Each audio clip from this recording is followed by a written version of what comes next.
কোনো অ্যাপ বা সফটওয়্যার ছাড়াই যদি ইংরেজি লেখা ফটো তুললে বাংলা হয় তাহলে অনেক মজার বিষয়। দেখে নিই সেটা সহজভাবে কিভাবে সম্ভব। চলে এলাম মোবাইল স্ক্রিনে আসার পরে তোমার গুগলটা ওপেন করে নেবা। আমি যে গুগলটা ওপেন করে নিছি, এখানে সার্চ লিখবা, টাইপ করবা যে ইংলিশ টু বাংলা লিখে সার্চ দিবা। দেখতে পাচ্ছি আমি যে লিখতেছি, লেখা হয়েছে বাংলা লিখে সার্চ দিবা। সার্চ দেওয়ার পরে তোমার যে এই পেজটা ওপেন হবো। এই পেজটার মধ্যে অল্প ওয়েট করবা। এখানে যে ক্যামেরা আইকনটা যে দেখতে পাচ্ছ এখানে ক্লিক করবা, ক্যামেরা আইকনে ক্লিক করে দিবা। ক্লিক করার পরে তোমার এই পেজটা আসবে, এখানে লেখা থাকবে ওপেন ক্যামেরাতে ক্লিক করবা। তারপরে অ্যালাউ সব কিছু অ্যালাউ করে দিবা।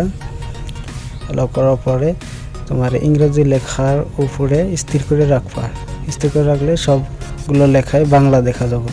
যদি স্থির করে রাখতে তোমার অসুবিধা হয় তাহলে তুমি ফটো তুলে নিতে পারো। এখানে ফটো তুলে নিলে সবগুলো লেখায় বাংলা কনভার্ট হয়ে যাবে। এভাবে তুমি বাংলাটা ইংলিশও বানাতে পারো, বা আমি যে ইংলিশ টু বাংলা বানাইছি এটুকু ভিডিওটা পছন্দ হলে অবশ্যই এই ভিডিওটা একটা লাইক করে দেবা।